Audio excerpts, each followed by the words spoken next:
시편 89편 38절에서 52절까지의 말씀을 제가 받들어 봉독하겠습니다. 말씀을 봉독할 때 하나님께서 계시 은혜 주시기를 원합니다. 그러나 주께서 주의 기름 부음 받은 자에게 놓아사 물리치셔서 버리셨으며 주의 종의 언약을 미워하사 그의 관을 땅에 던져 욕되게 하셨으며 그의 모든 울타리를 파괴하시며 그 요새를 무너뜨리셨으므로 길로 지나가는 자들에게 다 탈취를 당하며 그의 이웃에게 용을 당하나이다.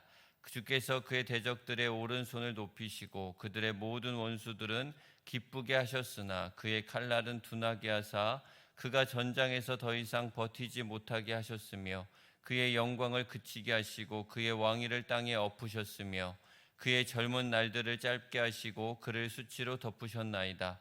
여호와여 언제까지니이까? 스스로 영원히 숨기시리이까? 주의 노가 언제까지 불붙듯 하시겠나이까? 나의 때가 얼마나 짧은지 기억하소서. 주께서 모든 사람을 어찌 그리 허무하게 창조하셨는지요. 누가 살아서 죽음을 보지 아니하고 자기의 영혼을 스올의 권세에서 건지리이까? 주여, 주의 성실하심으로 다윗에게 맹세하신 그 전에 인자하심이 어디 있나이까? 주는 주의 종들이 받은 비방을 기억하소서. 많은 민족의 비방이 내 품에 있사오니 여호와여, 이 비방은 주의 원수들이 주의 기름 부음 받은 자의 행동을 비방한 것이로소이다. 여호와를 영원히 찬송할지어다. 아멘, 아멘. 이 말씀은 살아계신 하나님의 말씀입니다. 하나님께 감사드립니다. 아멘. 오늘 본문이 포함된 시편 89편은 저작 배경에 있어 여러 가지 견해가 있습니다. 그 중에 본문 38절 이하의 내용을 보면 다윗 왕조의 몰락의 위기 상황을 배경으로 보고 있습니다. 그러한 상황 가운데 시인은 하나님께 다윗 언약에 기억하여 다윗 왕국을 보호하여 주실 것을 호소하고 있지요. 그러므로 시편 분류상 오늘 말씀의 89편은 신정시로 분류되고 있지만 그 내용에 있어서는 민족 애가나 비탄시에 가깝습니다.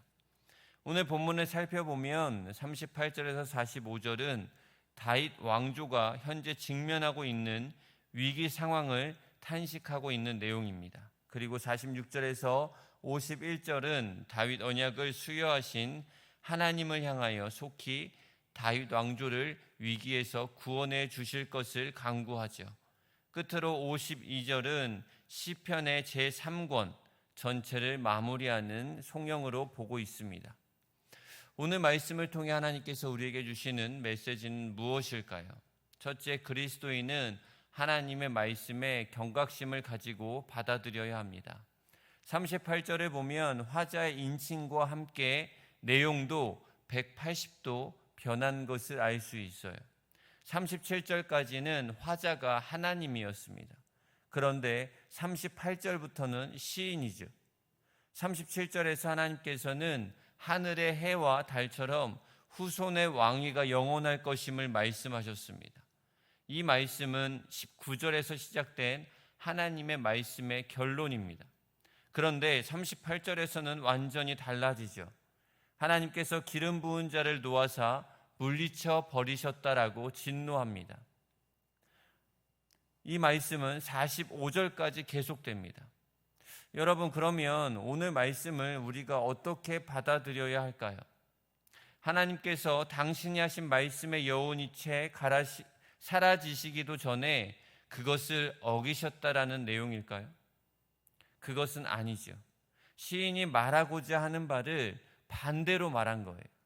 다시 말해서 하나님께서 그렇게 하나님의 법과 규례와 율례와 계명을 어기면 징계를 피할 수 없다라고 경고하셨습니다. 그럼에도 불구하고 이스라엘 자손들이 하나님의 법을 버렸음을 말해주는 거죠. 38절 이하의 말씀을 보면 얼마나 거칠고 격렬하게 말하고 있습니까? 이것은 역설적인 거예요. 다시 말해서 진노를 내리신 하나님께 대한 시인의 감정을 나타내기보다는 그러한 진노를 내리지 않으실 수 없도록 중한 범죄를 저지른 이스라엘의 민족에 대한 자책의 감정을 드러낸 것이라 할 수 있습니다. 그러므로 우리는 여기서 한 가지 중요한 것을 깨달아야 하죠. 그것이 무엇입니까? 바로 하나님께서 우리에게 주시는 경고의 말씀을 쉽게 들어 넘겨서는 안 된다라는 거예요. 대개의 성도들은 축복의 말씀, 은혜의 말씀, 위로의 말씀에는 귀를 아주 잘 기울이죠. 그래서 은혜도 잘 받습니다. 그런데 꼭 회개를 촉구하거나 잘못을 지적하는 이야기, 꼭 필요한 바른 이야기를 하면 귀담아 듣지 않는 경향이 있습니다. 마침 소돔과 고모라 성의 롯의 사위들이 롯의 말을 한 귀로 흘려 듣지 않는 것처럼, 혹은 애굽의 바로가 모세의 경고를 듣지 않는 것처럼, 예수님의 시대에 벳사다 고라신 가버나움이 말씀을 가장 많이 들었음에도 불구하고 회개하지 않은 것처럼 그렇게 믿지 않는 이들이 있습니다. 보십시오, 여러분. 이들 가운데 망하지 않는 이들이 있었습니까? 다 망했어요. 무엇을 말해주는 것일까요? 경고의 말씀을 쉽게 듣고 무시하는 순간 그것은 멸망을 예약하는 것과도 같다라는 거죠. 그렇습니다. 그것은 어김이 없습니다. 그러므로 경고의 말씀에 우리는 귀 기울여야 합니다. 그런 말씀일수록 더욱 경청해야 합니다. 그것이 잘못된 방향을 올바른 방향으로 돌이키는 것입니다. 둘째, 그리스도인은 죄의 악한 영향력을 항상 인식해야 합니다. 시인은 앞서 오늘 말씀의 앞부분을 간략하게 말씀드리면 1절에서 4절까지는 인자하시고 성실하신 하나님께서 다윗 언약을 수연하신 사실에 대하여 감사하며 찬양하였어요. 그리고 5절에서 18절까지는 다윗 언약을 주신 하나님의 영광과 권위, 그리고 능력의 진실하심을 찬양하며 하나님의 백성이 누리는 복에 관해서 이야기했습니다. 이어서 19절에서 37절까지는 하나님께서 다윗에게 수여하신 다윗 언약에 대한 회상입니다. 여기까지 보면 본시의 분위기는 아주 밝고 활기차죠. 희망이 넘쳐흐릅니다. 그러나 아까 말씀드린 것처럼 38절에서부터는 완전히 역전이 됩니다. 38절 내용의 분위기는 그야말로 절망적이고 침울하기 짝이 없습니다. 이러한 38절 이하의 내용이 묘사하고 있는 역사적 상황에 대해서 앞에서 말씀드린 바와 같이 남유다 말기에 바벨론의 왕인 느부갓네살의 왕의 침공으로 인한 남유다의 멸망 위기를 묘사하고 있어요. 이 내용을 보면 4가지 사실을 알려주고 있죠. 첫째, 유다의 왕이 폐위되었다라는 거예요. 38절 39절에 주께서 주의 기름 부음 받은 자에게 놓아사 물리치셔서 버리셨다.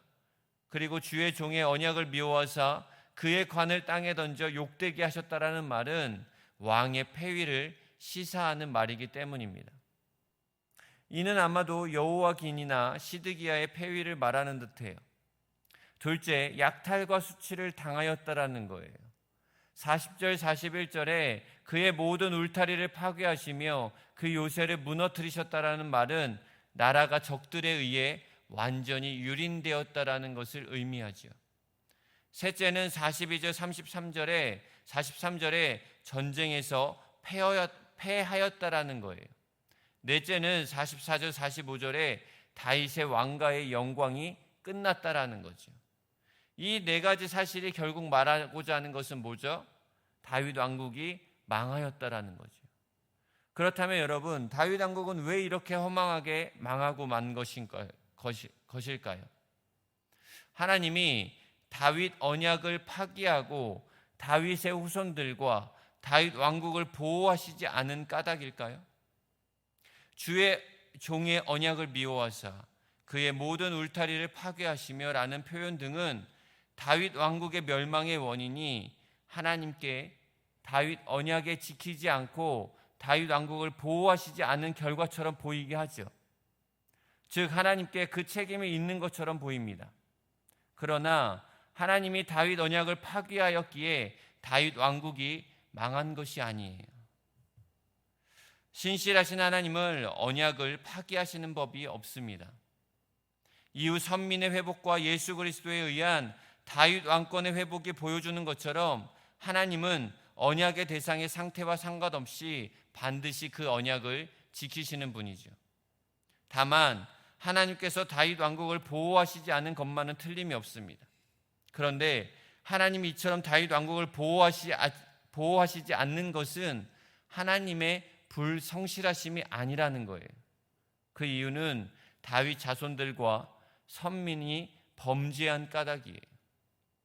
하나님은 다윗 언약에서 30절 32절에 보면 만일 그의 자손이 내 법을 버리고 내 규례대로 행하지 아니하며 내 율례를 깨뜨리며 내 계명을 지키지 아니하면 내가 회초리로 그들의 죄를 다스리며 채찍으로 그들의 죄악을 벌하리로다 라고 경고하셨습니다. 이 경고대로 하나님은 다윗의 자손들과 선민이 범죄하자 언약 자체는 폐하지는 않으셨지만 사람의 막대기와 인생 채찍으로 삼으신 바벨론의 느부갓네살 왕을 통하여 그들을 엄히 징계하신 것입니다. 여러분, 하나님의 징계로 인하여 다윗의 자손들과 유다 사람들이 당한 고통을 생각해 보십시오.